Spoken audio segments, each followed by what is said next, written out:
করবে। তো remember your creator, ঈশ্বর আমাদেরকে আরও একবার স্মরণ করিয়ে দিচ্ছেন আমরা উপদেশক আর তার 12 অধ্যায় আজকের বিষয়বস্তু।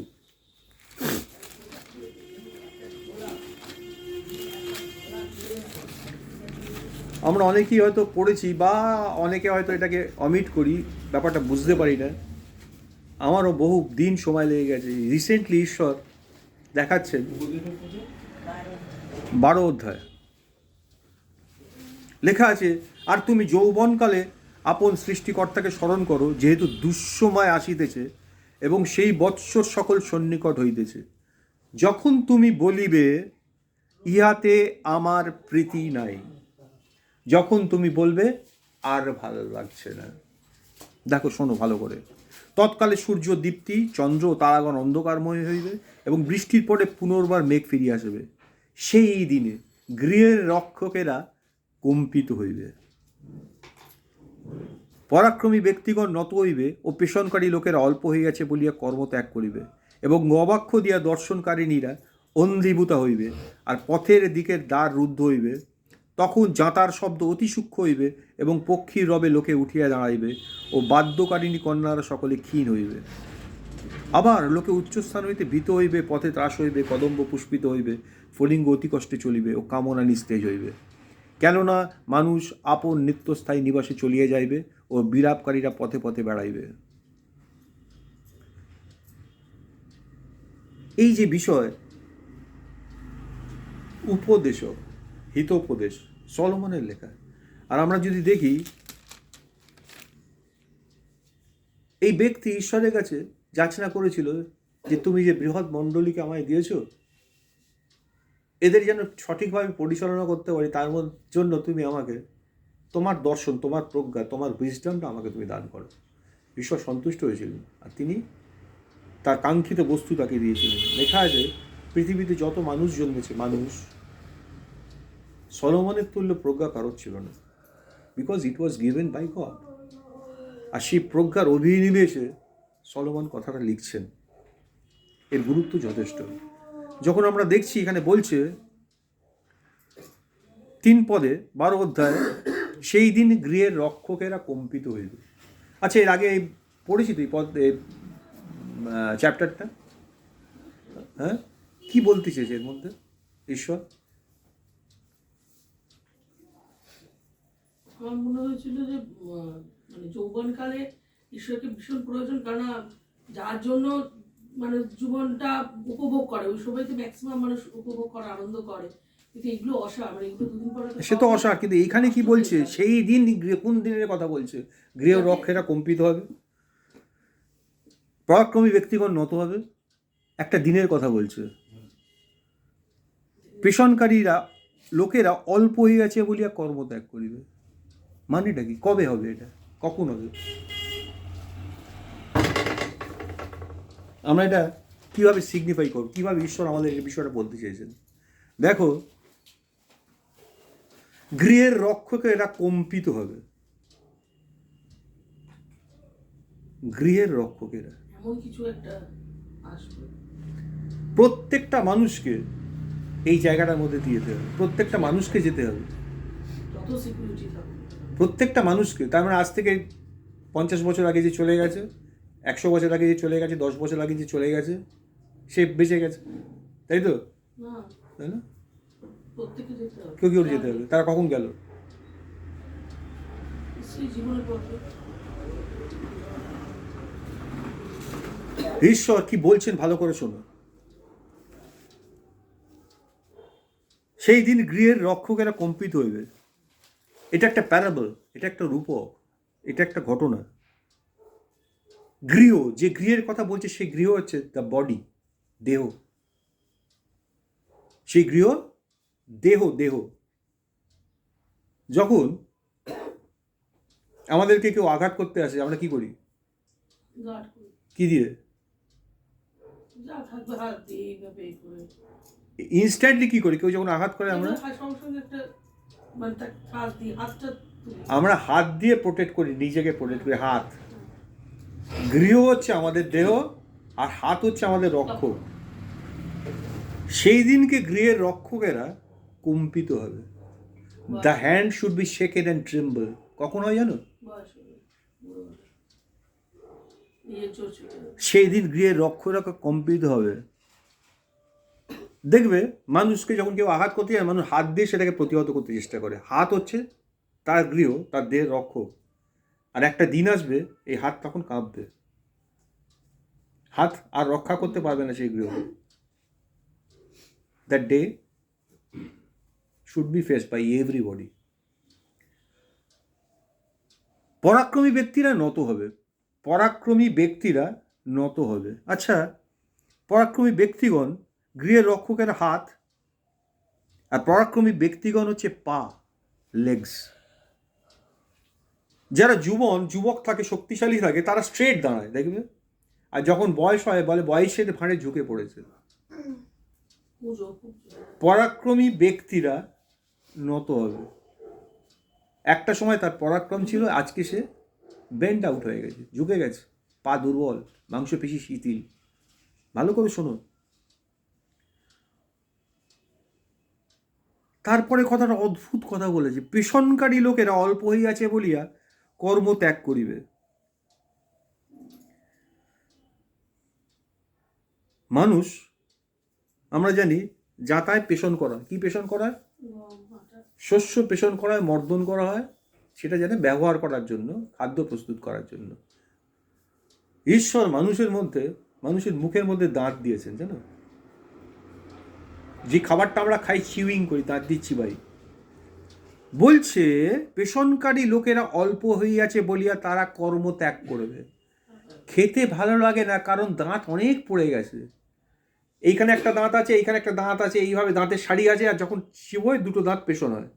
এখন এই একটা দাঁত চলে গেছে, এই একটা দাঁত চলে গেছে, এইটা আছে, মানে এমন হয়েছে পেষণ করলে আর কাজ হয় না। পেষণকারী লোকেরা অল্প হয়ে আছে বলিয়া আইডল হবে, কর্ম ত্যাগ করবে। খেয়ে আর ভালো লাগে না, আর চিবোতে চায় না।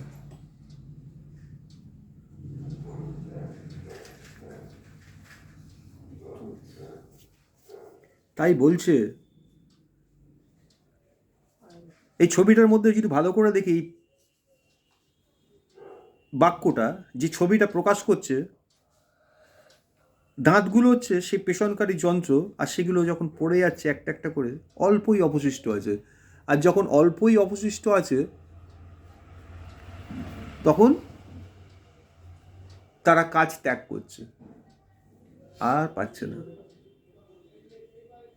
বৃদ্ধ,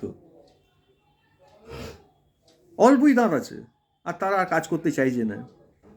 তার মানে তুমি বুড়ো হয়ে যাচ্ছ,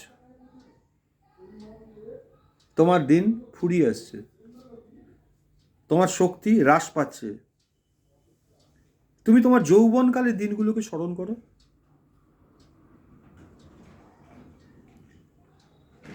ভালো করে ভেবে দেখো। তাই বলছি, যতক্ষণ তুমি শক্তিমন্ত থাকবে, শক্তিযুক্ত থাকবে, তুমি তোমার সৃষ্টিকর্তাকে স্মরণ করো।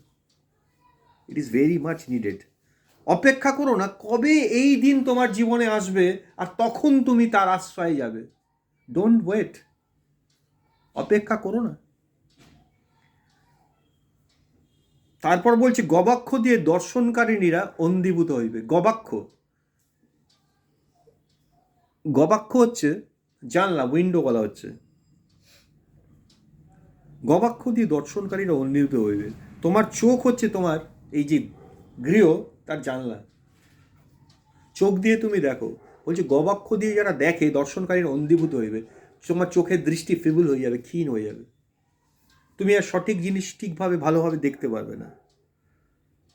আর পথের দিকের দ্বার রুদ্ধ হইবে, আর যাতার শব্দ অতি সূক্ষ্ম হইবে। তার মানে পথের দিকের দ্বার, যেটা দিয়ে বেরোনো যায় বা যেটা দিয়ে লোকে ঢোকে, মুখ, পথের দিকের দ্বার রুদ্ধ হবে। মুখে অরুচি আসবে, খাবার আর মুখে ঢুকবে না, আর যাতার শব্দ ক্ষীণ হয়ে যাবে। তখন তোমার চিবিয়ে খেতে আর স্বাদ জাগবে না, খুব কমে যাবে। দেখবে বয়স হয়ে গেলে মানুষের খাওয়া কমতে থাকে। পথের দিকে তারা মুখ খুলতে চায় না, অনেক করে খাও খাও খাও, খেতে চায় না। বলছে এগুলো ঘটবে জীবনে। পক্ষীর রবে লোকে উঠিয়ে দাঁড়াইবে। পরের পত্র, পাখি কখন ডাকে? খুব বলে। আমি শহরে যারা থাকে তারা পাখির ডাক শোনে বলে আমার মনে হয় না, কিন্তু পাখি ডাকে। যারা 3টে, 3:30, 4টের মধ্যে ঘুম থেকে ওঠে তারা এখনো পাখির ডাক শুনতে পায়। বলছে পাখির ডাকে লোকে উঠে দাঁড়াবে। যখন যারা যুবক থাকে, ইয়াং পিপল, তারা মোষের মতো ঘুমোয়, যেখানে পড়ে সেখানেই ঘুমিয়ে পড়ে, আর খুব ভালো ঘুমোয় তারা। আর ঘুমোতে ঘুমোতে কি করে? শান্তিতে তারা নিদ্রা যায়, ভালো করে ঘুমোয়। আর তারা যে কোনো পরিস্থিতি তাকে ঘুমোতে পারে। কেন ঘুমোতে পারে? কারণ তাদের সাউন্ড স্লিপ হয়। কিন্তু যখন বয়স হয়ে যায় দেখবে মানুষ ছোট ছোট আওয়াজে ঘুম ভেঙে যায় তাদের। বলছে পাখির মতো সূক্ষ্ম ডাকে তার ঘুম ভেঙে যাবে, উঠে দাঁড়াবে, আর ঘুমোতে পারছে না। কোনো ইয়াং এজে কখনো কেউ যদি ঘুম থেকে উঠিয়ে ফেলা হয়, তাকে উঠে যায়, কিছুক্ষণ বাদে আবার সে ঘুমিয়ে পড়তে পারে। কিন্তু বয়সকালে দেখবে একবার ঘুম ভেঙে গেলে আর দু চোখের পাতা এক করতে পারবে না। প্লট করছেন সলোমন, তার প্রজ্ঞা দিয়ে প্লট করছেন জিনিসটা। প্রত্যেকের জীবনে এই জিনিসটা সে ফেস করবে। বারবার বলছে, কি বলছে? তুমি তোমার যৌবনকালে তোমার সৃষ্টিকর্তাকে স্মরণ করো, যখন everything is in condition, in full functionality, তখন বলছে তোমার সবচেয়ে বেশি ঈশ্বরকে প্রয়োজন। Don't wait until this days come. কেউ কেউ বলে, আমার শুনি আমি, বলে হ্যাঁ পাস্টারের মতো বুড়ো হই বা বাবার মতো বুড়ো হই, তখন ঈশ্বর ঈশ্বর করা যাবে। এখন এই বয়সে, এখন এই জন্য বলে বয়স হয়ে গেলে মানুষের এইসব গজায়। একটা এখন ইয়ং জেনারেশন, ইয়ং টাইমে এখন কত মানে মানুষের সঙ্গে মিট করবে, এই করবে, সেখানে যাবে, ওই করবে, ওই করবে, মানে লাফালাফি ঝাবাঝাবি সব করবে তারা। আর দেখো বয়স হয়ে গেছে, ঘরে এক কোণে বসে থাকে সারাদিন, ঈশ্বরের নাম জপে। একটা ধারণা, ঈশ্বরের নাম, ঈশ্বরকে সন্বেষণ করা, ঈশ্বরের শরণাপন্ন হওয়া, ঈশ্বরের সঙ্গে সময় কাটানো বয়সকালে, রিটায়ার্ড লাইফে, অবসরের পরে। প্রজ্ঞা কি বলছে? তুমি তোমার যৌবনকালে তোমার সৃষ্টিকর্তাকে স্মরণ করো, কারণ this days are coming on you. আর সেটা যখন ঘটবে সুখকর হবে না। পাখির ডাকে লোকে উঠে দাঁড়াবে। ভালো করে কি বলেছে কথাটা। তারপর একটা সুন্দর কথা বলেছে, বাদ্যকারিণী কন্যারা সকলে কিনে হইবে। আচ্ছা, বাদ্যকারিণী কন্যারা, যারা জোয়ান, যারা শক্তিযুক্ত, তারা কি করে? তারা দেখবে গান বাজনা করে, জোরে জোরে গান করে, তাই না? লাউডলি সুইং করে। কিন্তু যারা বয়স হয়ে যায়, বৃদ্ধ হয়ে যায়, তারা অত ভালো গাইতে পারে না, গলা বসে আছে, গলা ধরে আছে। বাদ্যকারিণী কন্যারা হচ্ছে তোমার কণ্ঠ। বাদ্যকারিণী কন্যারা সকলে ক্ষীণ হবে। কি বলেছে বুঝতে পারছো? It's your throat. তোমার ভেতরে গান আছে, ভেতরে গান আছে, ভেতরে সুর আছে, তুমি যেটাকে বার করতে চাইছো, বাদ্যকারিণী কন্যারা ক্ষীণ হয়ে যাবে। ওহ লর্ড,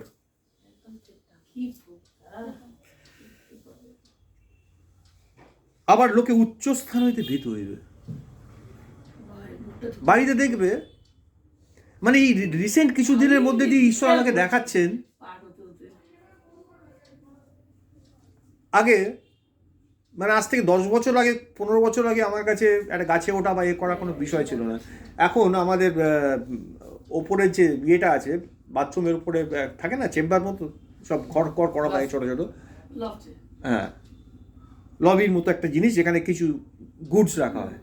তা সেটা পাঠতে গেলে হয় লম্বা স্টুল বা একটা চেয়ার বা একটা ল্যাডার কিছু দিয়ে ওঠা হয়, বা পাখা পরিষ্কার করা, একটা স্টুলে উঠে পাখা পরিষ্কার করা, এগুলো কোনো ফ্যাক্টর না, তাই না? এখন টুলে উঠে দাঁড়াতে গেলে কিরম জানি মাথাটা কিরম করে না? হ্যাঁ, একটা বাচ্চাকে বলো, সে লাফ দিয়ে টুলে উঠবে, লাফ দিয়ে টুল থেকে নামবে। এখানে বলছে লোকে উচ্চ স্থান হইতে ভীত হইল। একটা টুলে উঠে সে তার নিচের দিকটা দেখে তার এখন পাটা কাঁপবে।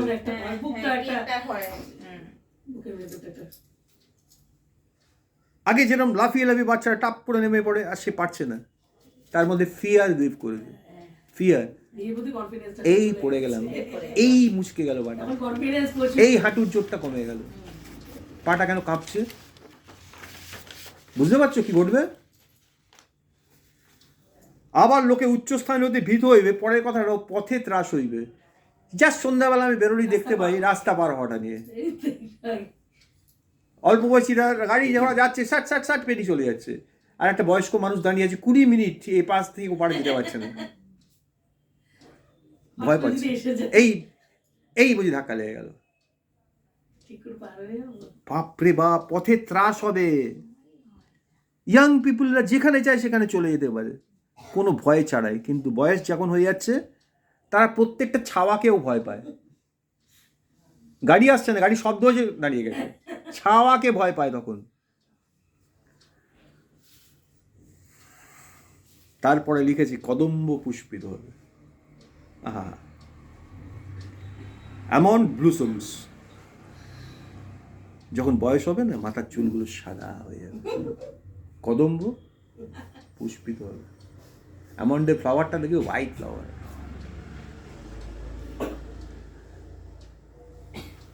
কি বলছেন ঈশ্বর? আর বলছে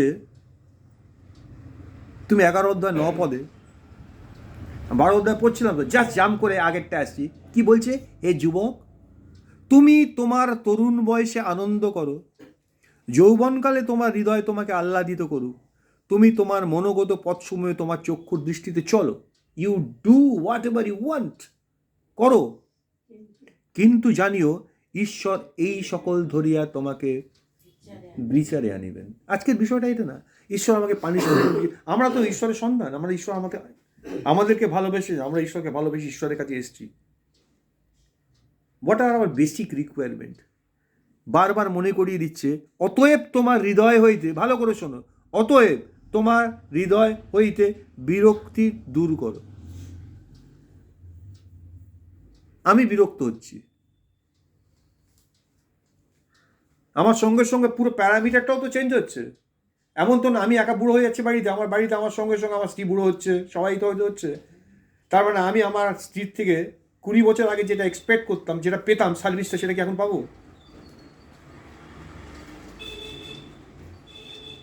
আর যখন পাবো না আমি বিরক্ত হবো। উল্টো দিক থেকে সেও 20 বছর আগে যে সার্ভিসটা পেত সেটা সে ধরে রেখেছে, ওই সার্ভিসটা এখনো পাবো। এখানে বলছে, এবার যুবকদের ক্ষেত্রে যখন আসি, সে কি দেখছে? সে বলল এইটা এইভাবে করার কথা, ওইভাবে এসে দেখলো সেটা সেইভাবে হয়নি। যাদেরকে দিয়ে সে, যাদেরকে সে দায়িত্বটা দিয়েছে সে সেটা করে উঠতে পারেনি। কি হয় তারা তখন? একটা রান্না করতে বলেছি, কি রান্না করেছে, আজকে রান্নাটা এত খারাপ হয়েছে, অমুক হয়েছে, তমুক হয়েছে, না ইস্যুস অ্যান্ড ইস্যুস। বলছে তোমার হৃদয় হইতে বিরক্তি দূর করো, শরীর হইতে দুঃখ অপসারণ করো। কেউ কেউ আছে দুঃখ বিলাসী, দুঃখে থাকতে ভালোবাসে। আমি দুঃখী ভাবটা সে প্রজেক্ট করে, নিজেও ভালোবাসে দুঃখিত থাকতে, লোককে দেখাতেও ভালোবাসে সে খুব দুঃখী। ঈশ্বর কি বলছেন? তুমি তোমার হৃদয় হইতে বিরক্তি দূর করো, শরীর হইতে দুঃখ অপসারণ করো, কেননা তরুণ বয়স ও জীবনের অরুণোদয়কাল, যখন তোমার লাইফটা হাই স্পিডে চলছে, পুরোটাই অসার। কি করবে তুমি? What should you do? বলছে বাইবেল জানো, শাস্ত্রকে জানো। শাস্ত্রকে জানতে গেলে, কেন শাস্ত্রকে আমি জানবো? কারণ তুমি যদি তোমার সৃষ্টিকর্তাকে না জানো, তাকে যদি ভালো না বাসতে পারো, তাহলে তার কথা তুমি কোনোদিনই ভালোবাসতে পারবে না, তার কথা তোমার ভালোও লাগবে না। তাহলে প্রথম হচ্ছে তুমি তোমার সৃষ্টিকর্তাকে ভালোবাসো। হে যাকোব, তোমার সৃষ্টিকর্তা, হে ইসরায়েল, তোমার নির্মাণ কর্তা সদা প্রভু এই কথা কহেন। জানো, তোমার সৃষ্টিকর্তা যাকবকে মনে করিয়ে দিচ্ছে, ইসরায়েল, যাকবের নাম ছিল ইসরায়েল, তোমার নির্মাণ কর্তা এই কথা কহেন, ভয় করিও না। তুমি যখন জলের মধ্যে দিয়ে গমন করিবে, তাহা তোমাকে মগ্ন করবে না। নদ ও নদীর মধ্যে দিয়ে যাবে, তাহাকে তুমি ডুবিবে না। যখন আগুনের মধ্যে দিয়ে যাবে, তুমি পুড়বে না, তার শিখা তোমার উপর জ্বলবে না। কখন হবে এটা? যখন তুমি তোমার যৌবনকালে তোমার সৃষ্টিকর্তাকে স্মরণ করো, তাকে মনে করো। দেখো, 2 তিমথিও 3:15-17 পদ, খুব ইম্পর্টেন্ট কথা পৌল বলছেন তার শিষ্য তিমথিকে। কি বলছেন? আরো জানো, তুমি শিশুকাল অবধি পবিত্র শাস্ত্রকলাপ জ্ঞাত আছো। From the very childhood you know the scripture. Scripture বলা হচ্ছে স্যাক্রেড রাইটিংস, এমন বিষয় পবিত্র শাস্ত্রকলাপ জ্ঞাত আছো। সেই সকল খ্রিস্ট যিশু সম্বন্ধীয় বিশ্বাস দ্বারা তোমাকে পরিত্রাণের নিমিত্ত জ্ঞানবান করিতে পারে। তাহলে ঈশ্বরের বাক্য, ওয়ার্ড অফ গড অ্যাকচুয়ালি কী করতে পারে? যে পরিত্রাণটা ঈশ্বর দিয়েছেন সেটা অ্যাচিভ করার জন্য আমাকে এনাফ উইজডম দিতে পারে। মানে আমি এখানে একটা জিনিস দিয়েছি তোমার জন্য, তুমি এটা পেতেও পারো, নাও পেতে পারো, কিন্তু নট নেসেসারি যেটা তোমায় দিয়েছি মানে এটা তোমার, তুমি লাভ করেছো। ঈশ্বর পরিত্রাণ পৃথিবীতে যত মানুষ আছে সকলের জন্য আনয়ন করেছেন এবং বিনামূল্যে। সকলে কি পরিত্রাণ লাভ করবে? সকলে কি পরিত্রাণ পাবে?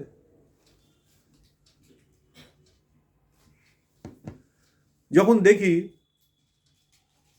মানুষের জীবনে, তরুণ প্রজন্মের মধ্যে, বিশেষ করে ইয়াং জেনারেশনের মধ্যে একটা অনীহা দেখতে পাই। তারা জীবনে তাদের একটা লক্ষ্য স্থির করেছে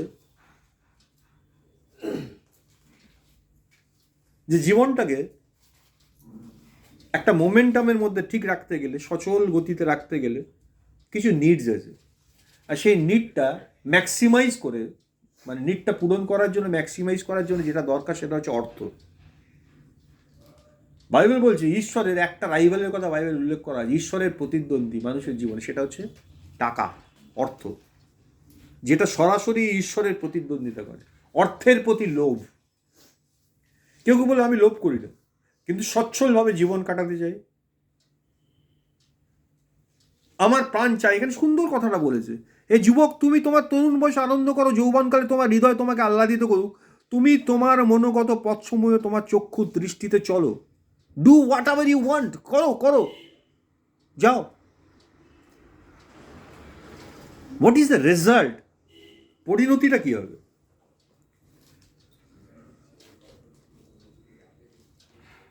সে কি এই উপদেশক 12 অধ্যায়ের মতো হবে? একটা দিন আসবে যেই সময় তোমার খেতে ভাল লাগবে না, তোমার চোখের দৃষ্টি চলে যাবে, খাবারের স্বাদ চলে যাবে, গলার কণ্ঠস্বর কাজ করবে না। ঘটবে কি সেদিন? সেদিন কি তোমার মনে হবে তুমি বড্ড একা, তুমি বড্ড নিঃস্ব? কারণ যাদের সঙ্গে তুমি চলেছিলে, যে একটা এনভায়রনমেন্ট তুমি তোমার চারিদিকে ক্রিয়েট করেছিলে, সেটা থাকবে না। এখন আমরা দেখতে পাই জীবনে ফ্যামিলি বলো, রিলেশনশিপ বলো, সবগুলো শুরু, মাঝখানে আর শেষকালে অনেক আপস অ্যান্ড ডাউনস আছে। কিন্তু এই সব কিছুর মধ্যে দিয়ে যখন তুমি যাও, এটা তুলে দেবো জল,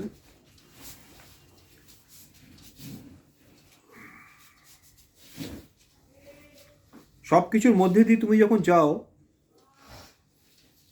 তখন সেটা কিভাবে তোমাকে ইম্প্যাক্ট আনে। এটা প্রচণ্ড ইম্পর্টেন্ট কথা বলছে। ঈশ্বর নিঃশ্বসিত প্রত্যেক শাস্ত্রলিপি আবার তোমাকে শিক্ষা, অনুযোগের, সংশোধনের, ধার্মিকতা সম্বন্ধীয় শাসনের নিমিত্ত উপকারী। ঈশ্বর নিঃশ্বসিত প্রত্যেক শাস্ত্রলিপি, the word of God. Know the Bible, শাস্ত্রকে জানো।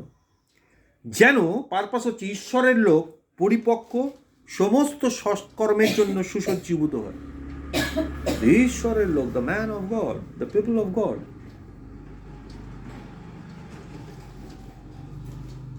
ঈশ্বরের সঙ্গে দৈনন্দিন জীবনে চলার কোনো কন্ট্রাডিকশন নেই, কন্ট্রাডিকশন আমরা তৈরি করি। ঈশ্বর বলছে প্রায়োরিটাইজ করার কথা। যিশু বলছেন যে কেউ আমার পশ্চাতে আসতে চায়, কি করতে হবে তাকে? এই তাতান পাপানদের কথাই যদি ধরি, পাপান চলে এসছে আর তাতান এখন ঢুকেছে।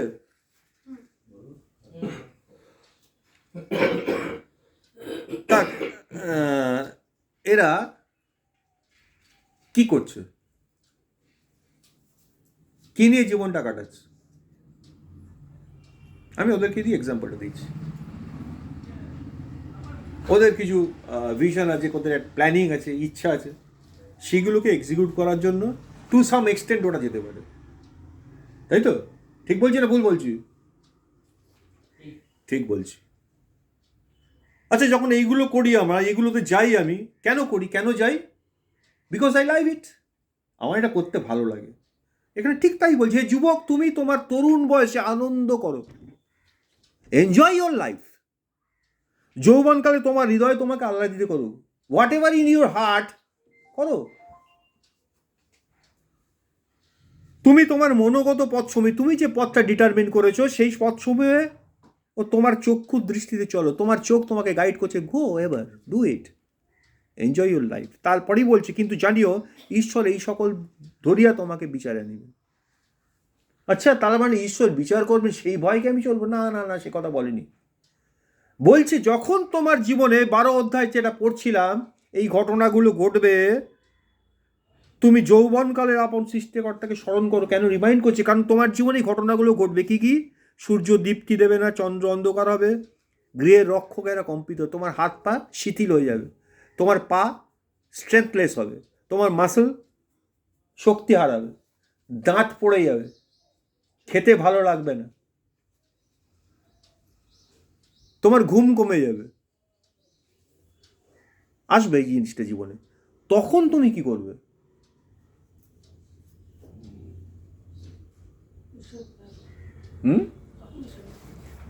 তখন তুমি ঈশ্বরের কাছে এসে বসবে। ঈশ্বর শেখাচ্ছে।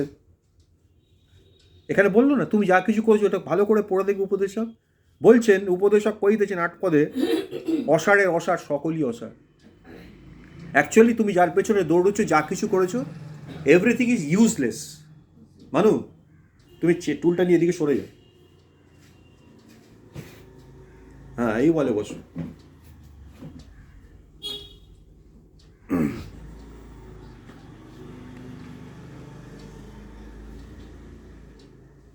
ঈশ্বর নিঃশ্বসিত প্রত্যেক শাস্ত্রলিপি, এটাকে বলছে পবিত্র শাস্ত্রলিপি, স্যাক্রেড রাইটিংস, স্পেসিফিকলি একটা পারপাসফুলি এটাকে রাইট ডাউন করা হয়েছে, ডিনোট করা হয়েছে। কেন? ঈশ্বরের লোক পরিপক্ক হয়। আচ্ছা, পরিপক্ক মানে বি ম্যাচিওর। তার মানে যারা এর মধ্যে দিয়ে যাবে তার দাঁত পড়বে না, তার হাত পা দুর্বল হবে না। তুমি বাইবেলে ওল্ড এজের বর্ণনাগুলো শুনবে, যারা ঈশ্বরের লোক তাদের বৃদ্ধাবস্থার জীবনগুলো পড়বে, তাদের বৃদ্ধাবস্থার জীবনগুলো পড়বে। আর টু ফোল্ড চার্জের কথা বলছে, দুটো বিষয়ের কথা এখানে পরিষ্কার করে উল্লেখ করেছে। দেখো, বাইবেলের আমরা দুটো পুস্তক পাই, পুরাতন নিয়ম, নতুন নিয়ম, তাই তো?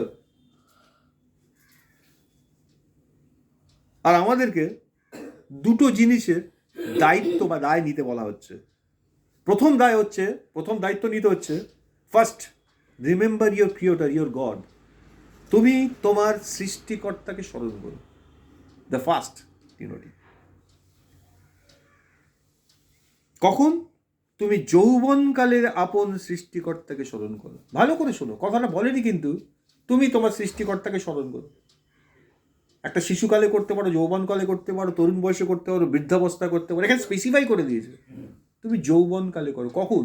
যখন তোমার প্রয়োজন হবে না, যখন তোমার ঈশ্বরকে ছাড়া তুমি সমস্ত কিছু পারফেক্টলি করতে পারো, তখন বলছে তুমি ঈশ্বরকে স্মরণ করো। কেন বলছে? Because this is very important. যখন তুমি সব কিছু করতে মানে সক্ষম, you are most skilful, you are able to do everything, তখন বলছে সবচেয়ে বেশি প্রয়োজন তোমার ঈশ্বরকে। বিকজ তুমি হচ্ছ আনগাইডেড মিসাইল। এমন একটা শক্তিশালী তুমি একটা অস্ত্র যেটা নিয়ন্ত্রণহীনভাবে চলছে, ছেড়ে দেওয়া হয়েছে, নিয়ন্ত্রণহীনভাবে চলছে।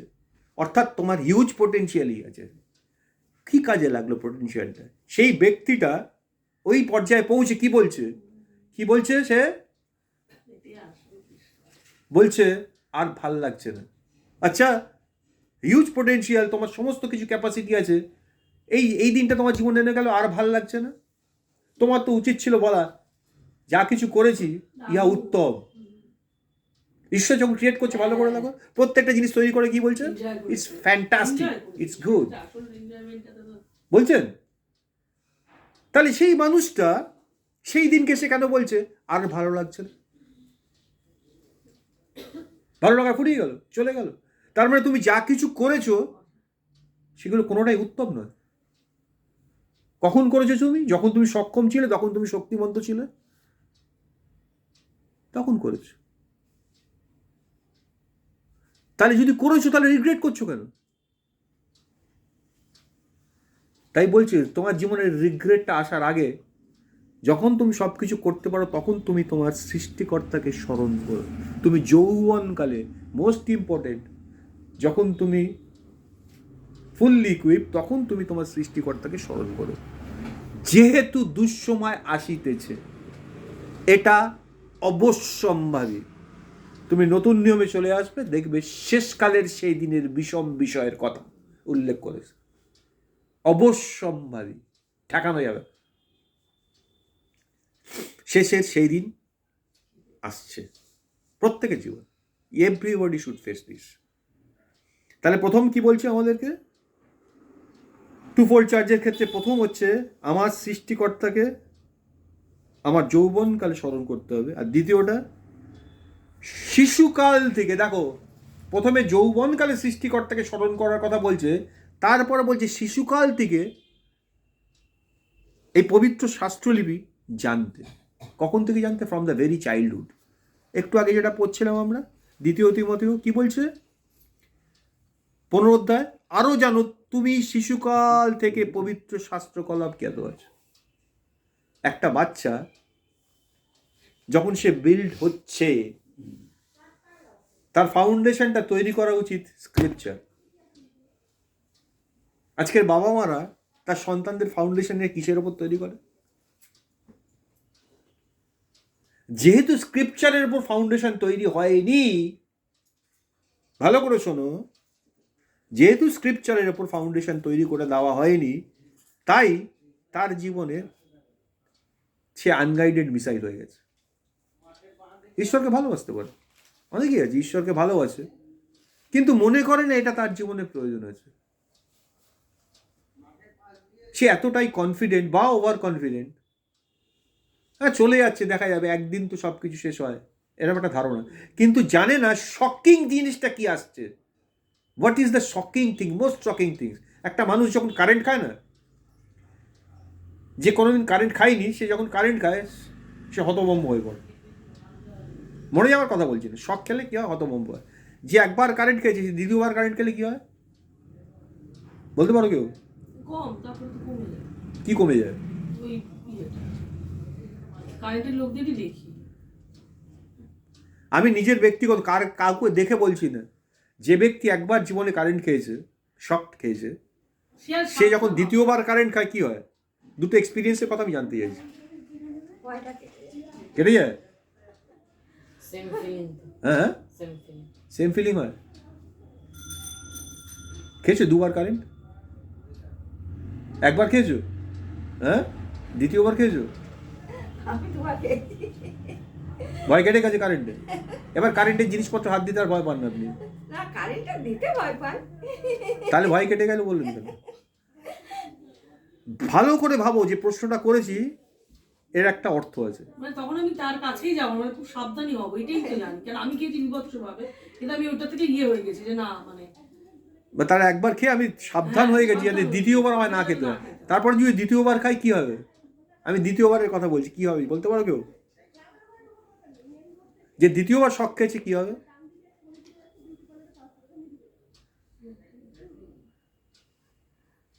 সে ভীতু হয়ে যাবে।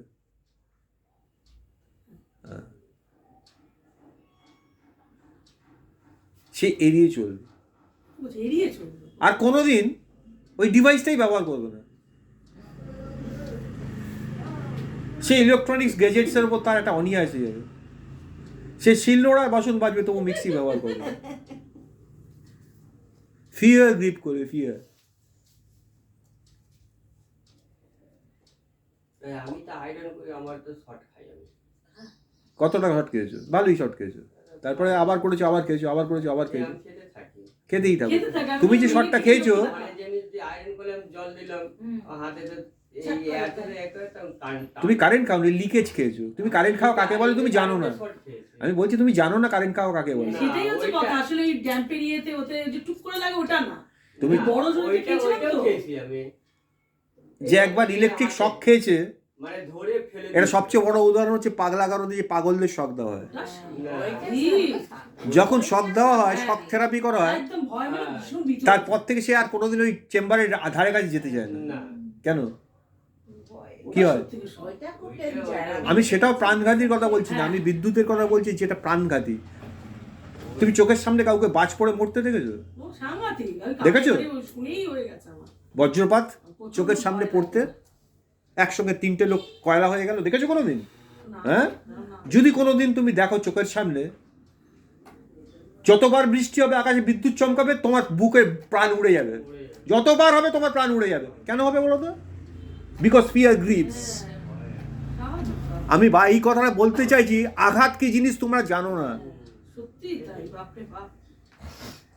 যদি জানো, যদি এটার সংস্পর্শে আসো, যদি এক্সপিরিয়েন্স করো, ভয় পাবে। যুবকদের ক্ষেত্রে কি হচ্ছে, তারা ভাবছে Fearless। জীবনটা কেটে যাবে। কি আর হবে, একদিন তো যেতেই হবে, সে চলে যাবো। সবাই জানে একদিন যেতে হবে, এটা হচ্ছে একটা ডেফিনিট রুলস। আর যে এটাকে যে অ্যাবজর্ব করে নিয়েছে একদিন তো যেতে হবে, সে ভাবছে আমি ঠিক আছে, বলতে চলছে, চলে যাবে। হ্যাঁ। এই চলছে চলে যাবে, রিগ্রেট আসবে কেন জীবনে? ধরে নিচ্ছি তার কোনো কিছুতেই ভয় ডর নেই। আচ্ছা, রিগ্রেট কেন আসবে? সেরকম ব্যক্তি কখনো মনে হয় এই বিয়ে থা করলাম, এত সুন্দর করে সব জীবনটা শুরু করেছিলাম, আজকে আমার লাইফটা মেস্ট হয়ে গেছে। কেন সেই ব্যক্তির জীবনে সেটা মনে হবে? উল্টো দিক থেকে মেজটারও সেটা মনে হতে পারে, যে পরিবারে আমি এলাম সে পরিবারটা আইসা আমার জীবনটা ছন্নছাড়া হয়ে গেল। কেন মনে হবে? Each and everybody regrets. কেন? মানে নানান ইস্যুতে রিগ্রেট। কেউ একটা ব্যবসা শুরু করেছিল, ব্যবসার চাপ, সে এখন যখন চাপ আসছে ব্যবসার, বা ব্যবসার ডাউনফল হচ্ছে, মাথায় একটা লোড হচ্ছে, বোঝা আসছে তার। সে ভাবছে কি করে, সে তো তার সাম্রাজ্য বাড়িয়েছে, এবার সেই সাম্রাজ্য বাড়ানো, সাম্রাজ্য মেনটেন করতে গেলে যে ক্রেডিবিলিটি দরকার সেই অনুযায়ী চলছিল, হঠাৎ সেটা ফল ডাউন করছে। কি হবে তার? প্রতি মাসে তার 50 লক্ষ টাকা এক্সপেন্স করতে হয় এই ব্যবসাটাকে টিকিয়ে রাখার জন্য, আর সেটা ফল ডাউন করছে। এবার হঠাৎ করে পড়তির দিকে ব্যবসা, রোজগার বন্ধ হয়ে যাচ্ছে। কি করবে সে? নয়, ব্যবসা বন্ধ করে দেবে, গুটিয়ে নেবে, তাই তো? তাকে যে চাপটা নিতে হবে, জানো সেই চাপটা? আমি এই কথাগুলো বলছি, প্রত্যেককে এর মধ্যে দিয়ে যেতে হবে। কারণ সে কি করেছে, সে তার যৌবন অবস্থায় তার ঈশ্বরকে স্মরণ করে, সে পবিত্র শাস্ত্রকলাপকে ভালোবাসতে শেখেনি। আর যখন এই ঘটনাগুলো সে জীবনে ঘটিয়েছে, কনসিকুয়েন্সেস ফলোস। অ্যাকচুয়ালি দুজনের মধ্যে তফাৎ কি?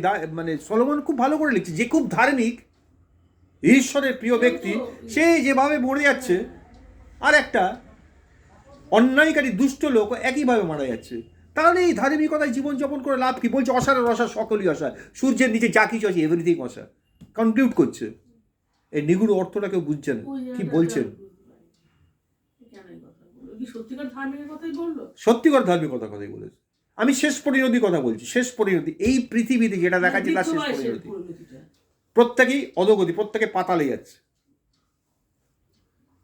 সেটা দেখে কেউ যদি মনে করে, জাজ করে, সেটা কি একই তো। তাহলে করবো কেন? তাহলে এত শৃঙ্খলার মধ্যে আমি থাকবো কেন? তাই তো বলছে, হে যুবক, তুমি তোমার তরুণ বয়সে এনজয় করো, তোমার চোখ যা চায় করো, তোমার হৃদয় যা চায় করো, করো করো করো। You are licence to do whatever you want. করতেই পারো। কে বাধা দিয়েছে তোমাকে? কেউ বাধা দিয়েছে? করছো তো তবে। তাতানকে বলছে, পাপানকে বলছে রাত্রিবেলা শুয়ে পড়বে তাড়াতাড়ি, শরীর ঠিক নেই, ব্লাড তৈরি হতে, ব্লাড সার্কুলেট হতে সময় লাগে, রাত্রি জাগবে না, মোবাইল গেম খেলবে না, পড়াশোনাটা করো ওই সময়। বলছে না সকলে? বলছে না? বলছে না? শুনছো কি শুনছো না? যেটা বলা হচ্ছে সেটা শুনছো কি শুনছো না? বলো। হেজিটেশনের কোনো ব্যাপার নেই। আমাদের প্রত্যেকের জীবনে আমরা যদি যাই, তোদেরকে দিয়ে বলার সুবিধা আছে আমার, তোদের থেকে রিয়াকশান হবে। মানে আজকে বললাম বলে কাল থেকে আসা বন্ধ করবি তা তো হবে না। তাই তোদের বলতে আমার সুবিধা, তোরা হচ্ছে আমার সেট করা এক্সাম্পল। তুই সে কথাগুলো শুনিস কি শুনিস না? শুনছি না। কেন শুনছি না? কারণ আমি মনে করছি ওরা যেটা বলছে সেটাকে আমি ওভারকাম করতে পারবো, অর্থাৎ আমি রাত জাগলে আমার শরীর খারাপ হবে না। ওরা যে কারণে আমাকে বারণ করছে যে যদি আমি রাত বেশি 2টো অবধি, আমি 3টে অবধি মোবাইল নিয়ে ঘাটাঘাটি করি, আমার শরীর খারাপ হয়ে যাবে, আমার শরীরে রক্ত কণা তৈরি হবে না, আমি দুর্বল হয়ে পড়ব, আমার পড়াশোনার ক্ষতি হবে। আর আমি কি ভাবছি? আমি পুরোটাই মেকআপ করে দেবো, কোনোটাই আমার হবে না, তাই তো ভাবছি বলে তো করছি। Very simple. এবার রিয়েলিটিতে কি দেখছি? যেগুলো আমি ভেবে করছিলাম সেগুলো হচ্ছে আমার জীবনে, অর্থাৎ আমার শরীর খারাপ হচ্ছে না, পড়াশোনাতে আমি খুব ভালো অগ্রগতি করছি, হচ্ছে তো এগুলো? হচ্ছে না? তাহলে কোনটা ঠিক কোনটা ভুল? আমি বলছি না যে বড়রা যেটা বলছে সেটাই ঠিক, বড়রা অনেক সময় ভুল বলে। বাইবেলে 2টো জিনিস লেখা আছে জানো তো? 2টো জায়গায় 2টোভাবে লেখা আছে। একটা লেখা আছে তুমি তোমার পিতা মাতাকে সমাদর করো। এই রুলসটা ইউনিভার্সাল রুল। যে কেউ তার পিতা মাতাকে সমাদর না করবে, এই পৃথিবীতে তার জন্য যে লাইফ স্প্যান আছে সেটা ছোট হতে ছোট হয়ে যাবে। কমন রুল, সকলের জন্য, ঈশ্বরকে জানুক না জানুক সকলের জন্য এটা অ্যাপ্লিকেবল। দ্বিতীয় আরেকটা জায়গায় বলা হচ্ছে তুমি প্রভুতে তোমার পিতা মাতার আজ্ঞাবহ। দুটো মোস্ট ইম্পর্টেন্ট। সমাদরটা সকলের জন্য। তুমি ঈশ্বরকে জেনেছো, তোমার বাবা মা ঈশ্বরকে জানে না, but you should have respect for them. তারা জানে না, তারা তোমাকে ভুল কথা বলছে, কিন্তু তুমি তাকে রেসপেক্ট করবে, তাকে সম্মান করবে। বলেনি সে তোমাকে যে নির্দেশগুলো দিচ্ছে সেগুলো তোমায় পালন করতে হবে, কারণ তুমি এখন বড় হয়ে গেছো আর তারা ঈশ্বরকে জানে না, তারা জগতের ডাইরেকশনে তোমায় চলতে বলছে, তোমায় বলছে না তাদের ডাইরেকশনে তুমি চলো, কিন্তু তাকে সম্মান করো। আবার কি বলছে? প্রভুতে তোমার যদি পিতামাতা থাকেন, অর্থাৎ সেও প্রভুকে চেনে, সেও প্রভুর সন্তান, তোমার পিতামাতা, বলছে তার বশীভূত থাকো, তার আজ্ঞাবহ, তার যে কমান্ডগুলো সেগুলো তুমি মান্য করো। দুটো মত তফাৎ আছে তো? হ্যাঁ, কি করো? আমরা কি করি? তাহলে টু ফোল্ডের প্রথমটা কি দেখলাম? তুমি তোমার যৌবনাবস্থায় তোমার সৃষ্টিকর্তা, তোমার ঈশ্বরকে তুমি স্মরণ করো, তাকে মনে রেখো। আর এটা হচ্ছে কনসার্নিং গড, ঈশ্বর সম্বন্ধীয়, তোমার সৃষ্টিকর্তা সম্বন্ধীয়। আরেকটা হচ্ছে কনসার্নিং বাইবেল। কি বলছে? তুমি তাকে জানো। শৈশব অবস্থা থেকে তুমি শাস্ত্রকলাপ জ্ঞাত আছো, তিমথিকে বলছে। সবাই তো তিমথি নই, সবাইকে কি বলছে? ছোটবেলা থেকে। আজকে যে জোয়ান, সে তো একদিনে জোয়ান হয়নি, যেদিন ঈশ্বরের বাক্য শুনেছো। কেউ জোয়ান অবস্থা শুনেছে, কেউ শিশুকালে শুনেছে, যে কোনো সময় শুনতে পারে। আর যদি ফ্যামিলিতে কেউ ঈশ্বরকে গ্রহণ করে থাকে, তার যে নেক্সট জেনারেশনটা জন্মাচ্ছে, তার তো অ্যাডভান্টেজ ছোটোবেলা থেকেই জন্য। মা বাবা যারা খ্রিস্টান মা বাবা, তার ছেলে মেয়েকে কী শিক্ষা দিচ্ছে? তুমি দেখতে পাও যে ছেলে মেয়েরা, মানে বাবা মারা ছেলে মেয়েকে বাইবেলের প্যারাবলগুলো গল্প বলে শোনাচ্ছে। দেখতে পাও তুমি বাবা মা, খ্রিস্টান বাবা মাকে? আমি দেখতে পাই না।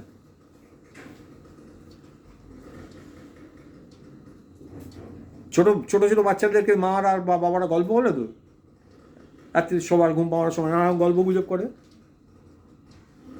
তুমি খ্রিস্টান মা বাবাকে দেখো, তার ছোট সন্তানদেরকে কি গল্প বলতো? নিজেরা তো মা বাবা হয়েছো, কি গল্প বলেছো? সিম্পলি ভাবো কথাটা। এখানে কেউ নেই মা বাবা? খ্রিস্টান বাবা আমি তো বলতাম ছোটবেলায় বলতাম, এখন তো মোবাইল দেখতে হ্যাঁ। ছোটবেলায় তো যখন এই শিশুকাল থেকে পবিত্র শাস্ত্রকলাপ জ্ঞাত আছে, ছোটবেলা থেকে যখন তিমোথীর কথা বলছে, যদি ভেতরে এটা ঢুকিয়ে দেওয়া যায় তাহলে তো ওয়েল অ্যান্ড গুড। শুধু ওয়েল অ্যান্ড গুড না, তারপরে কি বলছে? পৌল বলছেন সেটা তোমাকে পরিত্রাণের সম্বন্ধে, সেটা তোমাকে পরিত্রাণ দেবে বলেনি। আমি বাইবেল জানলে বাইবেল আমায় পরিত্রাণ দেবে বলেনি, বলেছে পরিত্রাণের সম্বন্ধে আমাকে জ্ঞানবান করতে পারে, আমাকে এনাফ উইজডম দিতে পারে যেন আমি পরিত্রাণের দিকে যেতে পারি। যাবো কিনা নাম্বার 2, ঈশ্বর নিঃশ্বসিত প্রত্যেক শাস্ত্র দেবে, এভরি ওয়ার্ড অফ গড কি করে? শিক্ষা দেয়, অনুযোগ করে, সংশোধন করে, কারেক্ট করে। ধার্মিকতা সম্বন্ধীয় জ্ঞানের জন্য বা শাসনের জন্য উপকারী। যে শাসন আজকে যদি মনে হয় আমাকে বকছে, যখন ঈশ্বরের বাক্য আমাকে বকে, রিবিউক করে, তার অর্থ কি জানো? তৈরি করছে সে ভালোবাসে। আমাকে প্রস্তুত করছে আরেক ধাপ এগিয়ে নিয়ে যাওয়ার জন্য, টুয়ার্ডস কিংডম। তাহলে বাইবেল পড়ো, শাস্ত্র অধ্যয়ন করো। কিভাবে আমি শাস্ত্র জানবো যদি না পড়ি? তাহলে বাইবেল পড়তে হবে। যখন বাইবেল পড়বে 3টে বিষয় মনে রাখবে যেটা তোমার পক্ষে লাভজনক হবে। প্রথম, বাইবেল পড়ার সঙ্গে সঙ্গে নাম্বার 1, প্রভু যিশুকে তোমায় ভালোবাসতে হবে। You have to love you Lord.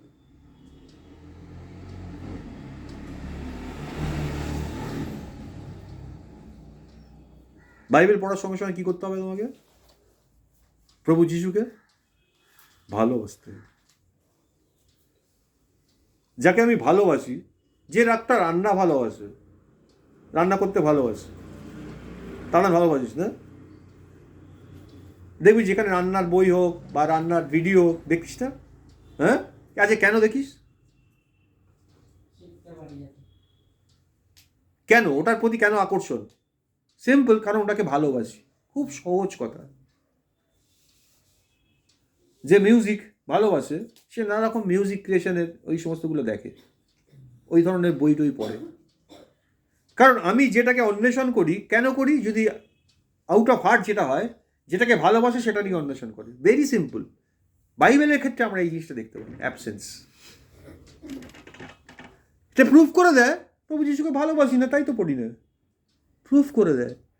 তাহলে যে টুফোল্ডের কথা বললাম, প্রথমে তোমার সৃষ্টিকর্তাকে, তোমার নির্মাণকর্তা, তোমার ঈশ্বরকে তুমি স্মরণ করো তোমার যৌবন অবস্থায়। আর শিশুকাল থেকে বাক্যকে জানো। কি করে জানো? বাক্যকে পড়তে। যখন বাক্য পড়বে, এটা যদি তোমার একটা স্কুলের পড়ার মতো পড়া হয়, যে task, I have to do it, কোনো দিন তুমি কিচ্ছু জানতে পারবে না, because you do not love your lord. কখন বাক্য পড়বে তুমি? যখন তাকে ভালোবাসবে তখন বাক্য পড়বে। আমি রান্না ভালোবাসি তাই রান্নার ভিডিও দেখি বা রান্নার বই পড়ি, না হলে কিন্তু এটা এই পড়াটা ইউজলেস হবে। তাহলে প্রভুকে তুমি ভালোবাসবে, নাম্বার 1। যতক্ষণ তুমি প্রভুকে ভালোবাসবে না, তাহলে বাইবেল পড়ে যে আলো হৃদয়ের মধ্যে উদ্ভাসিত হওয়ার কথা, সেটা তোমার জীবনে হবে না। কিন্তু যখনই তুমি প্রভুকে ভালোবাসতে শুরু করবে, এবং ভালোবাসার থেকে আউট অফ দ্যাট লাভ তুমি যখন পবিত্র শাস্ত্রলিপি পড়বে, তাহলে তোমার হৃদয়ে বা তোমার জীবনে সেই আলোটা উদ্ভাসিত হবে। তখন সেই আলোতে তুমি দেখতে পাবে। এই যে উপদেশক লিখছেন কথাটা, আউট অফ দ্য লাইট, তার হৃদয়ে যখন আলোটা উদ্ভাসিত হচ্ছে, তখন তিনি এই বিষয়গুলো লিখছেন। ভালো করে পড়বে, 1 অধ্যায়, 2 অধ্যায়, 3 অধ্যায়। বলছে, এই ব্যক্তি বলছে, কি বলছে? এত কিছু সূর্যের নিচে ঘটে, কি করে এটা ঘটে, কেন ঘটে, সেটা জানার জন্য আমি মনোনিবেশ করলাম। কোনো ব্যক্তি মনোনিবেশ করছে মানে কি? Because he love that. ও সার্চ করছে, খুঁজতে চাইছে। আমি খুঁজতে চাইছি এই রান্নাটা আর কি স্পাইস দিলে অ্যারোমাটা বাড়ে। তখন কি করি? তখনই তো আমি ইন্টারনেট হাতড়াচ্ছি, এটা দেখছি, ওটা দেখছি, নানা রকম দেখছি না? কেন করছি? Out of love. আমার এটা জানতে হবে। আমি আমার প্রভুকে জানতে চাই, তাকে চিনতে চাই। আউট অফ দ্যাট তুমি সার্চ করবে, তখন তো তুমি পড়া শুরু করবে। আমি বাইবেল পড়ার মানে কি পড়ার কথা বলছি এবার বুঝতে পারছো? কেউ আছে সকালে ঘুম থেকে করে বাইবেল পড়েছিস? ইয়েস স্যার পড়েছি। ওই বাইবেল পড়ার কথা বলছি, কিচ্ছু হয় না ওদের, কিচ্ছু হয় না। প্রত্যেক মানুষ তার ব্যক্তিগত জীবনে বা ব্যক্তিগত স্বার্থ চরিতার্থ করার জন্য সব কাজ করে। আমি যে কোনো কাজ করছি কিসের থেকে করছি? কেউ যদি বলে না এটা আমার কোনো ইন্টারেস্ট নেই, এমনি এমনি করছি, এমনি এমনি কেউ কিছু করে না। আমার টাবুকে সেদিন জিজ্ঞেস করলাম, এই কী করছি? বাড়ি থেকে এ করছিল, কী বলে ওটাকে, ওয়ার্ক ফ্রম হোম, সেদিনকে বাড়ি থেকে করছিল। তো দুপুরবেলা লাঞ্চের খাওয়া দাওয়া হলো, হঠাৎ দেখি টাবু নেই। কোথায় গেল? ল্যাপটপ খোলা রয়েছে, 5 মিনিট, 10 মিনিট, 15 মিনিট, আবার দেখি 15 মিনিট। আমি বাথরুমে গেলাম, না বাথরুমে গেছে, না বাথরুমে তো ফাঁকা, কেউ তো নেই। 15 মিনিট বাদে দেখি ও ঢুকলো। কোথায় গেছিলি? এই একটু সামনে। কেন? এমনি। আমি ওকে একটা জিনিস বলি, এমনি শব্দটা, এই শব্দবন্ধ আমরা ব্যবহার করি। কী করছিস? একটু দেখছি। কেন? কী করবি? এমনি বলি তো, কথাটা বলি, কোনো কিছু আমরা এমনি। আচ্ছা ভালো করে ভেবে দেখো, এমনি কি কেউ কিছু? বোর হতে গিয়ে তোমার বাইরে একটু হাওয়া ঘুরে খেতে আসছে। গেছো। তাহলে আমি এখানে বোর হচ্ছিলাম তাই বাইরে হাওয়া খেতে গেছিলাম, আমি কি এমনি এমনি বেরিয়েছি? মানে একটু হতে রিল্যাক্স। এটা কি এমনি? মানে কাজ না তো, মানে সেই জন্য কি বলবো ওটাই, হ্যাঁ, হ্যাঁ। রিল্যাক্স অত ভাবনা, মানে কাজ না তো কোনো, মানে কোনো কাজ করতে, খেতে, ঘুরতে বেড়াতে কোনোটাই না, কিন্তু ওটা যেটা ফ্রেশ এয়ারে একটু রিল্যাক্স হয়ে আসছে। তাহলে রিল্যাক্স হওয়াটা এমনি? এমনি মানে কি বলতো? আইডলনেস, ইউজলেস, কোনো বিষয় না। এই ঘুমোচ্ছিস কেন? এমনি। খাচ্ছিস কেন? এমনি। পেট ভর্তি থাকো কাজ, তাহলে এমনি কোন তাহলে এই এমনি জিনিসটা যখন প্র্যাকটিস হয়ে যায়, আমি যেটা করছি কারণ ছাড়া করছি। ভালো করে শোনো, এমনি জিনিসটা ডেঞ্জারাস জিনিস। আমি যখন কোনো কাজ করছি কারণ ছাড়া করছি, আর যখন কারণ ছাড়া করছি আর সেটাতে আমি অভ্যস্ত হয়ে যাচ্ছি, তখন এমনিটা আসবে জীবনে। এটা মারাত্মক বিপজ্জনক জায়গায় নিয়ে যাবে একদিন, এমনি। তারপর একদিন ওকে মারলি কেন? এমনি। চুরি করলি কেন? এমনি। সব এমনি করে জীবন। এর জীবনে কোনো পারপাস নেই, সব এমনি হয়। এখানে বলছে তুমি তোমার প্রভুকে ভালোবাসো, আউট অফ দ্যাট তুমি বাইবেল পড়ো। তাই প্রভুকে যতক্ষণ না তুমি ভালোবাসতে পারবে, ততক্ষণ পর্যন্ত বাইবেল পড়ার পরে, ঈশ্বরের শাস্ত্র বাক্য পাঠ করার পরে সেটা তোমার হৃদয়ে কোনো আলো জ্বালবে না, যদি না তুমি প্রভুকে ভালোবাসতে পারো। আর যখন বাক্য পড়বে, স্লোলি পড়বে, খুব আস্তে আস্তে ধীরে ধীরে পড়বে। আমার আগে ছিল, বেশ কয়েক বছর আগে আমার একটা প্যাটার্ন তৈরি করেছিল, মানে প্রত্যেক দিন আমাকে এই চ্যাপ্টারগুলো শেষ করতে, এই চ্যাপ্টার শেষ করতে হবে। এবার যখন চ্যাপ্টার শেষ করবো তার আমার একটা চাপ এসছে, একটা কাজ এসছে। এবার যে চ্যাপ্টারটা আমার, ধরো একটা চ্যাপ্টারের কথা বলছি, এই 11 অধ্যায়ের কথা বলছি, এক্সাম্পল। 11 অধ্যায় পদ আছে, 10টা পদ আছে। 10টা পদ পড়তে কতক্ষণ লাগবে? ঘড়ি ধরেছি কি 1.5 মিনিট লাগবে পড়তে। আমি রিডিং পড়ার কথা বললাম। আর ভালোবেসে যদি পদটা পড়ি আমি, কতক্ষণ লাগবে? হ্যাঁ, ও বলছে ঘন্টাখানেক। 10টা পদ পড়তে বাইবেলের ঘন্টাখানেক সময় লাগে, হয় কারো লাগে?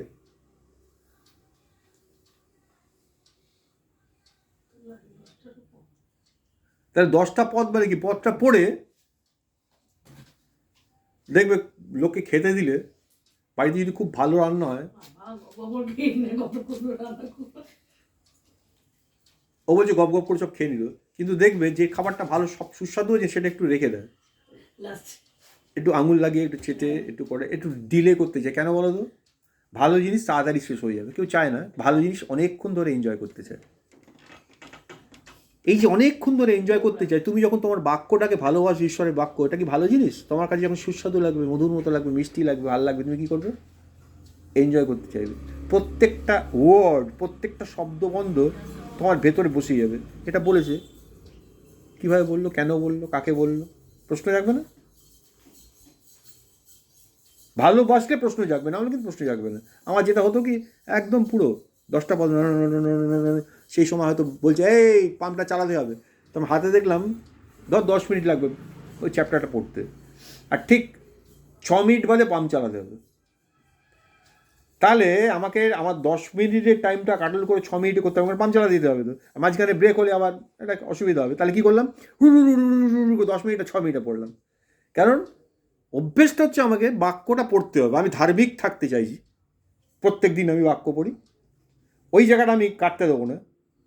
এটা কিন্তু ধার্মিকতা না, এটা বকধার্মিকতা। কিচ্ছু হলো না আমার জীবনে। তার থেকে সেদিনকে যদি আমি না পড়তাম, শুধু পাম্পটাই চালাতাম মন দিয়ে, ঈশ্বর খুশি হতেন। যা কিছু করো প্রাণের সহিত করো, কথাটা লেখা আছে, প্রাণের সহিত, উইথ অল ইউর হার্ট। আচ্ছা, ঈশ্বরকে যখন ভালোবাসি, তার বাক্যকে অন্বেষণ করি, উইথ অল মাই হার্ট করি না, তখন মনে হয় ওইটা বাকি আছে, সেটা বাকি, ওটা করতে হবে, ওটা করতে হবে, সেটা করতে হবে, তাড়াতাড়ি শেষ করি, বাজার যেতে হবে, অমুক করতে হবে, এই করতে করতে বাক্য পড়ি, নাকি বাক্যটাকে ভালোবেসে বাক্য পড়ি? তাহলে প্রভুকে, ঈশ্বরকে ভালোবাসা, তাকে স্মরণ করা, যৌবনকালে আর শিশুকাল থেকে শাস্ত্র বাক্য অধ্যয়ন করার প্রথম ধাপ হচ্ছে, যদি প্রভুকে না ভালোবাসি, তার বাক্য আমি অধ্যয়ন করতে পারবো না, কারণ সেটা আমার জীবনে কোনো আলোই জ্বালবে না। তারপরে যখন বাক্য পড়বো, কীভাবে পড়বো? ধীরে ধীরে পড়বো, যত্ন সহকারে পড়বো, খুব তাড়াতাড়ি পড়বো না, আবার খুব ধীরে। আবার বলে দিয়েছে তো, এবার একটা পদ পড়ে আকাশ বাতাস বাদ দিই, ডিকশনারি খুলে পারলাম তার কত রকম মানে হতে পারে, বলেনি? ঈশ্বর হৃদয়ের মধ্যে এটা প্রকাশ করবে।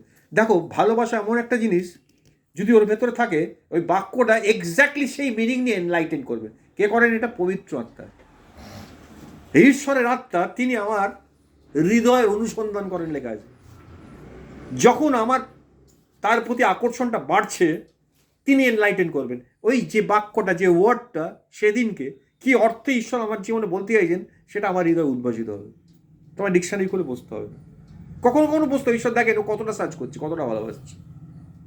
এখন আমার একটা মজা লাগে, আমি ন্যাচারালি আমার বাইবেলটা পড়ি, উইলিয়াম কেরির যে বাংলা ভার্সনটা আমি পড়ার পরে, কিং জেমস ভার্সন ইংরেজি ভার্সনটা প্যারালি পড়ি, পড়ার পরে শান্তি হয় না আমার। কেরম কেরম মনে হয় ঠিক যেন পরিষ্কার হলো না, ঠিক যেন কী যেন বলতে চাইছিল, পরিষ্কার হলো না। এবারও রিকভারি ভার্সনটা বার করি হবে, ওই পথটা রিকভারি ভার্সন কী বলছে সেটা পড়ার পর একটু যেন ভালো লাগে। আচ্ছা, তাহলে এটা এইভাবে, তাহলে আমি কেন এই একই জিনিস আমি 3বার 4বার 3টে 4টে ট্রান্সলেশন পড়ছি? কেন পড়ছি? আমি একটা তৃপ্তি খুঁজছি, আমি ওটার মধ্যে থেকে একটা তৃপ্তি, খাবার খাচ্ছি তার মধ্যে একটা তৃপ্তি খুঁজছি, যতক্ষণ না তৃপ্তি হচ্ছে ততক্ষণ কী হচ্ছে, খুঁজেই যাচ্ছি, একই বাক্য আমি খুঁজছি। আচ্ছা, কে করবে এটা? ভালো না বাসলে, ইচ্ছা না করলে করবে? আগে কি করতাম, 6 মিনিটে 10টা পদ পড়ে আমায় বার করতে হবে, কারণ আমাকে এক্ষুনি ওটা করতে হবে, সেটা করতে হবে। এটা ছিল আমার আগের অভ্যাস। এখন অভ্যাস, ভাবলাম আজকে একটু স্টাডি করে নিই, ঘন্টাখানেক সময় আছে। এবার স্টাডি করতে বসলাম, পড়তে পড়তে দেখলাম হয়তো 10:30 সব বেরিয়ে গেছে, আমি বসি স্টাডি করতে। যখন স্টাডি করে উঠলাম 3:30 বেরিয়ে গেছে। কতক্ষণ হাতে সময় ছিল আমার স্টাডি করার সময়? 1 ঘন্টা, কারণ 11:30 অন্য কাজ আছে। শেষ করেছি কখন? 3:30 শেষ করার পরে মনে হলো এবার খিদে পেয়েছে, খেতে হবে। 1:30টার সময় লাঞ্চ করি, আমি 3:30 বেরিয়ে গেল। এই যে সময়টা কেটে গেল কী করে? আমি যদি এনজয় না করতাম তাহলে সময়টা কাটতো। এটা এক্সাম্পল।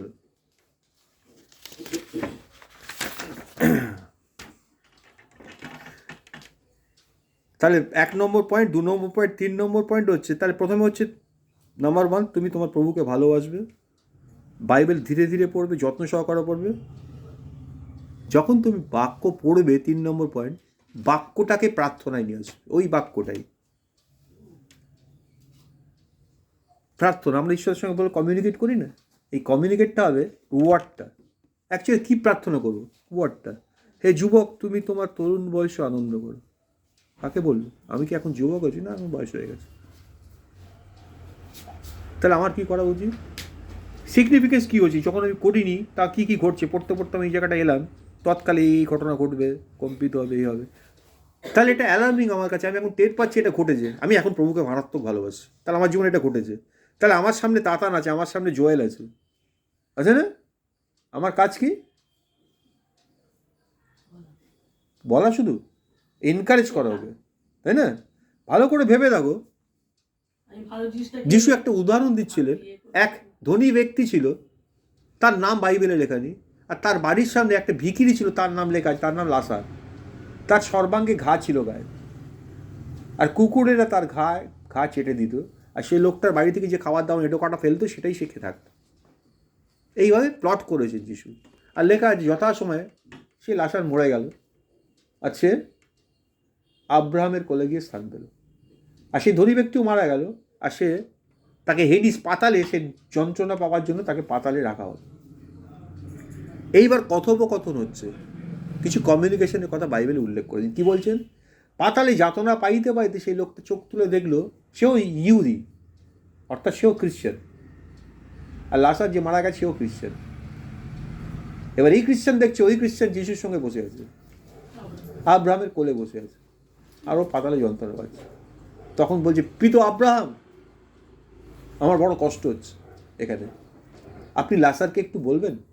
মানসিকতা কিন্তু কি চাইছি লাসারকে? লাসার তো আমার বাড়ির সামনে আমারই ফেলে দেওয়া খাবার খেয়ে বড় হয়েছে, তাই ওকে একটু বলুন না, এসে আমাকে কোড়া আঙুলে ডগা একটু জল দিয়ে একটু খাবো, ঠান্ডা হবে।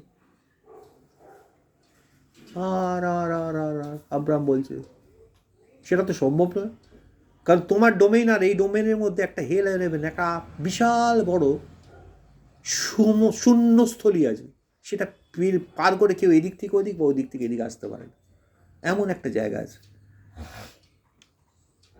এটা হবে না।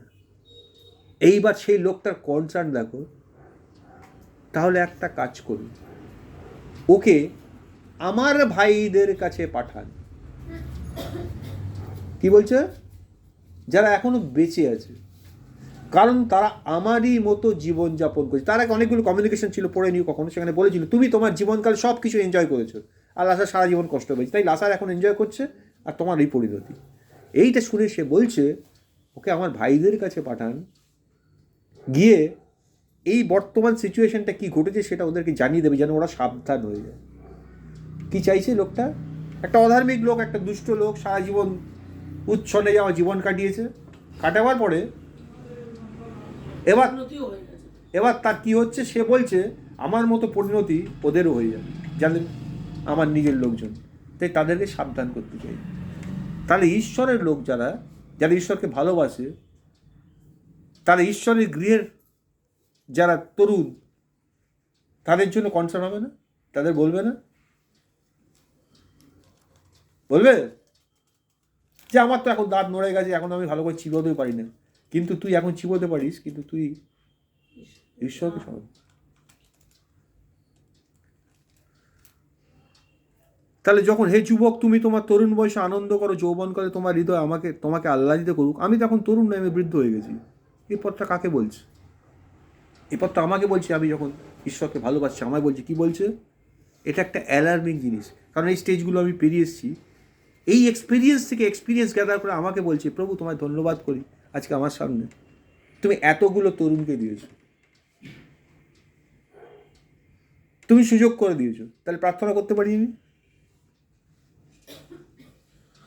এখনই আমরা তাহলে প্রার্থনা করতে পারি যে এই যে তরুণ ব্রিগেডকে আমার সামনে তুমি উপস্থিত করেছো, তাদের জন্য তোমায় ধন্যবাদ দিই প্রভু, কারণ তুমি তোমার পরিকল্পনার মধ্যে দিয়ে এদেরকে এনেছো। তোমার একটা উদ্দেশ্য, এটা যেন তোমার সেই রিকভারি প্ল্যানে ইনক্লুডেড হয়, যুক্ত হতে পারে। তুমি তোমার বহুমূল্য রক্ত দিয়ে এদের প্রত্যেককে ক্রয় করেছো। তোমায় আমরা ধন্যবাদ দিচ্ছি প্রভু, এই প্রত্যেক তরুণ এবং যুবক যুবতীদের জন্য। ওরাও তোমাকে ভালোবাসে প্রভু, তোমাকে ভালোবাসে, তোমার মিনিস্ট্রিকে ভালোবাসে, তারাও তোমার সেবা করতে চায়, কিন্তু সঠিকভাবে জানে না প্রভু বিষয়টা। তাই আজ সকালে প্রভু তোমার কাছে বিনতি করছি, তোমার কাছে প্রার্থনা করছি, তারা যেন সত্যি সত্যি তোমাকে স্মরণ করতে পারে।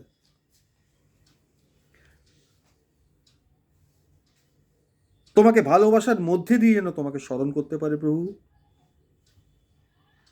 যেন এদের মধ্যে কেউ কেউ এই বিষয়টা করতে অনেক দেরি না করে ফেলে প্রভু। আমরা আরো প্রার্থনা করি এরা প্রত্যেকে যেন তোমাকে ভালোবাসে, এখন থেকে শুরু হয় যেন সেটা, আজকের এই দিনে এই সময় থেকে তারা যেন তোমার শাস্ত্র অধ্যয়ন করতেও ভালোবাসে প্রভু। তাদের মধ্যে এই ভালোবাসাটা দাও, এই ছোটবেলা থেকে, এই তরুণ বয়স থেকে, এই যৌবনকাল থেকে যেন তোমার বাক্যকেও ভালোবাসতে পারে প্রভু। হে প্রভু, আজকে তোমার সামনে এদেরকে আমি উপস্থাপিত করছি। আমরা সকলে যারা বয়োজ্যেষ্ঠ হয়েছি প্রভু, এই তরুণদেরকে, এই অল্প বয়সীদেরকে, এই যুবকদেরকে, যুবতীদেরকে তোমার সামনে আনয়ন করছি প্রভু গো। এদেরকে পৃথক করে দিচ্ছি প্রভু সমস্ত কিছুর থেকে, তোমার উদ্দেশ্যে। আজকে সকালে